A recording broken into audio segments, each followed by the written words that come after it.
মানে আস্তে আস্তে গাটা শোয়াবে।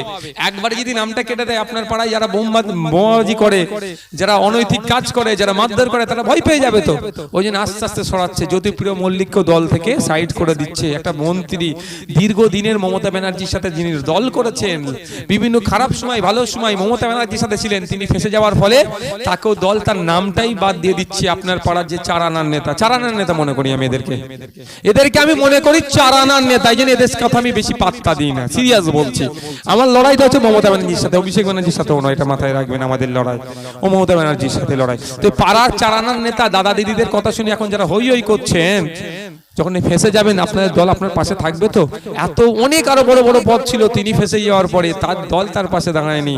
আপনার পাড়ার চারানার নেতার নামে যখন আমরা মানহানি কেস করব, ক্ষতিপূরণের জন্য কি মানহানি কেসের টাকাটা দেওয়ার জন্য কোনো দাদা দিদি থাকবে? তো এরা এত বড় অসভ্য। বিধবা ভাতার টাকা তুলে খায় এরা বার্ধক্য ভাতার টাকা তুলে খায়, এরা গরিব মানুষের আবাস যোজনা থেকে লুট করেছে, এরা 100 দিনের কাজের থেকে লুট করেছে, এরা বিভিন্ন প্রকল্প থেকে কাটিং করে, এরা আবার নাকি ক্ষতিপূরণের টাকা আবার ওই ভাইটাকে দেবে।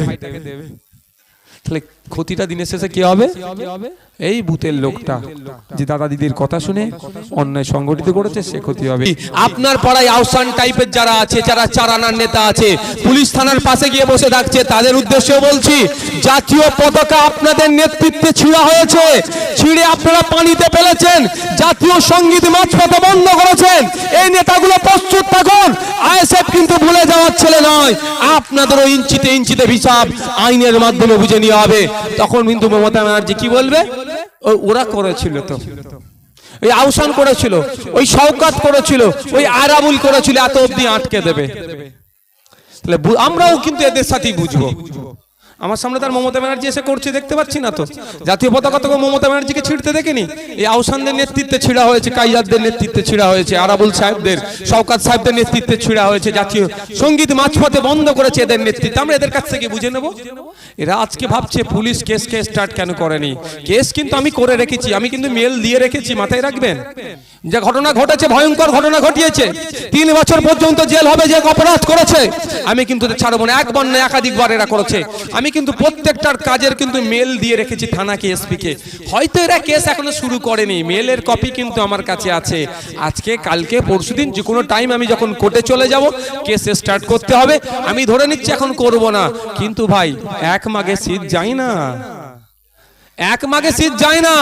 ঠিক সময় আসবে, আপনার টাইম আয়েগা। তো টি শার্ট পরে ঘরে না, হ্যাঁ পরে ঘুরে না, সে টাইম সবারই আসবে। তখন কোন বেটা কাকে কি করে আটকায় সেটাও দেখবো। তো ক্ষতিগ্রস্ত কারা হচ্ছে? বকটুয়ের ঘটনা, আনারুলের ক্ষমতা আছে পুলিশকে আটকাবার? ভাই বলুন, আছে? পুলিশকে আটকাবার আনারুলের ক্ষমতা আছে? তাহলে আনারুলের পিছনে একটা অদৃশ্য হাত আছিল, ফেসে যাওয়ার পরে অদৃশ্য হাতটা অদৃশ্যই হয়ে গেল, ফেসে গেল আনারুল। আপনাদের এলাকায় যারা চারানার নেতা আছে, ওই আহসান টাইপ কোটা আছে না, ভাবছে পুলিশ দিয়ে রেখেছে, পুলিশ দিয়ে রাখছে, তো কি হচ্ছে? আমরা পুলিশ ছাড়া করুক না, কি আছে? আমরা তো চাই সম্প্রীতির ভাঙড়ুক। আমরা কি কাউকে মারামারির কথা বলি, কোনোদিন হানাহানির কথা বলি না, আর বলবো না। সে নিয়ে রাখুক পুলিশ, দুটো জায়গায় আর 20টা নেই, আমাদের কোনো সমস্যা নেই, সে নিরাপত্তা নিয়ে ঘুরুক। আমরা চাই প্রতিটা মানুষ নিরাপত্তা বেষ্টনীতে থাকুক।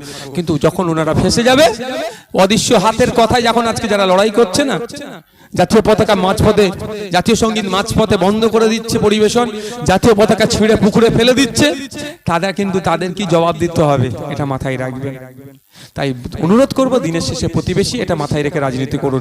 আচ্ছা, আপনারা কোনোদিন দেখেছেন শুভেন্দু অধিকারীর সাথে মমতা ব্যানার্জির হাতাহাতি লড়াই হতে, সুজন চক্রবর্তীর সাথে দিলীপ ঘোষের হাতাহাতি লড়াই করতে, মোহাম্মদ সেলিমের সাথে আপনার শোভন বাবুর হাতাহাতি লড়াই করতে, পার্থভৌমিক মহাশয়ের সাথে অধীর রঞ্জন চৌধুরীর হাতাহাতি লড়াই করতে কোনোদিন দেখিনি। অভিষেক ব্যানার্জির সাথে অধীর রঞ্জন চৌধুরীর হাতাহাতি লড়াই হতে কোনোদিন দেখিনি। আমরা দেখতেও চাই না, এদিন আমরা না আসুক, আমরা চাইবো। তাদের লড়াইটা আমরা কি দেখেছি? সব মিডিয়ার মাধ্যমে, ক্যামেরার মাধ্যমে, মাইকের মাধ্যমে লড়াই তাদের। তারা দেখুন সব এক জায়গায়, কিন্তু উল্টে কি দেখেছি? তারা এক জায়গায় এসি ঘরে বসে চা খেতে। মমতা ব্যানার্জি শুভেন্দু অধিকারীকে ডেকে বিধানসভায় চা খাওয়াতে পারছে, কোনো সমস্যা নাই। সুজন চক্রবর্তী, পার্থ চ্যাটার্জি, দিলীপ ঘোষ এসি রুমে এক জায়গায় বসে থাকতে পারছে, কোনো অসুবিধা নয়। কুণাল ঘোষ, দিলীপ ঘোষ, সুকান্ত মজুমদার, বিজেপির যিনি রাজ্য সভাপতি, এক জায়গায় বসে তারা কেক কাটতে পারছে, তাদের কোনো সমস্যা নাই। লড়াইটা কেন শুধু ভাঙড়ের ঘটকপুকুরে বাজারে কেন হবে ভাই? বুথের মধ্যে কেন লড়াই হবে? আমি প্রত্যেক রাজনৈতিক দলের নেতা কর্মীদের কাছে অনুরোধ করছি, মারামারি হিংসা বর্জিত সমাজ করুন। আজকের পর থেকে কোনো দাদা দিদি যদি বলে একে মার তাকে মার দেখে নেবো, সেই দাদা দিদিকে বলুন দাদা এসে আপনি 2 ঘা শুরু করুন, আমি 4 ঘা দেবো। দেখবেন আসবে না। ক্যানিং থেকে এসে অনেক হই হই করে পালিয়ে যায়, কিন্তু যখন আমাদের ছেলেদেরকে মারছে তখন দেখবেন ক্যানিং এর বড় নেতাকে খুঁজে পাওয়া যায় না। ক্যানিং এর বড় নেতা ভালো করে জানে, ওনার নাম নওশাদ সিদ্দিকী। ও জীবনে জেলে যায়, কোর্টে উঠেনি। নওশাদ সিদ্দিকী ওকে কোর্টে গিয়ে জামিন নিতে বাধ্য করেছে। এটা হচ্ছে নওশাদ সিদ্দিকী, ভালো করে জানে উনি। উনার লাইফে অনেক অন্যায় সংগঠিত করেছে, উনি ভালো করে জানেন, কিন্তু আজও পর্যন্ত কোনোদিন কোর্টে গিয়ে ওনাকে জামিন নিতে হয়নি। কিন্তু নওশাদ সিদ্দিকী এমন ওনাকে পেনের টাইট দিয়েছে, পেনের এমন খোঁচা দিয়েছে, কলকাতা ব্যাংসাল কোর্টে নিয়ে যায় ওনাকে জামিন করতে হয়েছে।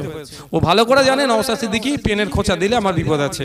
তাহলে দেখবেন উনি কিন্তু ফিল্ডে আসে না, কাকে ওই দাদা দিদিদেরকে দিয়ে, ছোট ছোটদের চালানোর নেতাদেরকে হই হই করে। আমি প্রত্যেকের কাছে অনুরোধ করবো সৌজন্যতা রাজনীতি করুন। মারামারি হানাহানি করে দিনের শেষে প্রতিবেশীর কাছে ক্ষতিগ্রস্ত হচ্ছে। কাকে মারছেন, সকাল বিকেল একসাথে মুখ দেখাতে কি হচ্ছে, তার সাথে মারামারিতে হানাহানিতে কিভাবে জড়াতে পারছেন? দীর্ঘদিন ধরে একসাথে বসবাস করছেন, কারো কথাই তাকে তার মাথা ফাটিয়ে দিচ্ছেন, তার নামে মিথ্যা কেস দিয়ে জেলে পাঠাচ্ছেন, একটু খারাপ লাগছে না? মানুষত্ব বোধ কি আমাদের মধ্যে থেকে কি ক্রমশ বিলুপ্ত হয়ে যাচ্ছে? প্রত্যেকের কাছে অনুরোধ করব সৌজন্যতা রাজনীতি করুন। যাকে যার ভালো লাগবে ভোট দেবে, যার যে আইডিওলজি ভালো লাগবে তার সাথে সে সমর্থক হবে। দিনের শেষে প্রতিবেশী এক জায়গায় বসবাস করেন, এটা মাথায় রেখে সকলে রাজনীতি করুন। সকলে ভালো থাকবেন, সুস্থ থাকবেন। কত বিলাট হচ্ছে? 211 অনেকক্ষণ আগে বলেছে, দেখো জেনে এসে বলো। অনেকক্ষণ আগে 200 হয়ে গেছে, তাড়াতাড়ি যাও, জেনে এসে বলো।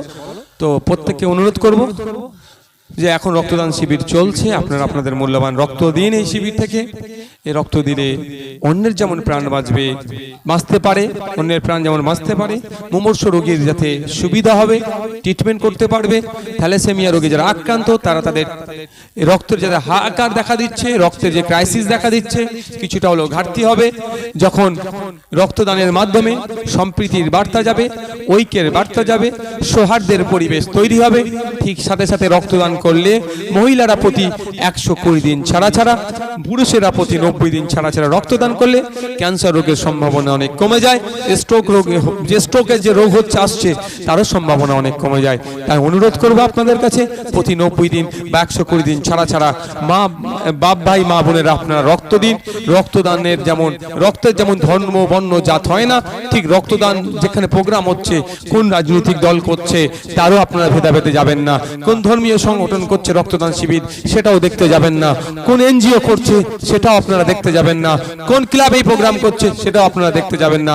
আপনারা আপনাদের মূল্যবান রক্তদান আপনাদের সামনে যে রক্তদান শিবির হবে প্রতি 90 দিন ছাড়া, প্রতি 120 দিন ছাড়া, আপনারা সেখানে দিয়ে সেই রক্তদান শিবিরকে যেভাবে সাফল্যের উচ্চ শিখরে পৌঁছাতে সহযোগিতা করবেন, ঠিক একইভাবে সৌহার্দ্যের বার্তা যাবে, ঐক্যের বার্তা যাবে, সৌজন্যের পরিবেশ তৈরি হবে এবং আপনার স্বাস্থ্য ভালো থাকবে। আপনাদের কাছে অনুরোধ করছি আপনারা আপনাদের মূল্যবান রক্ত ক্যাম্পে দেবেন। সাথে সাথে আপনাদের এখানে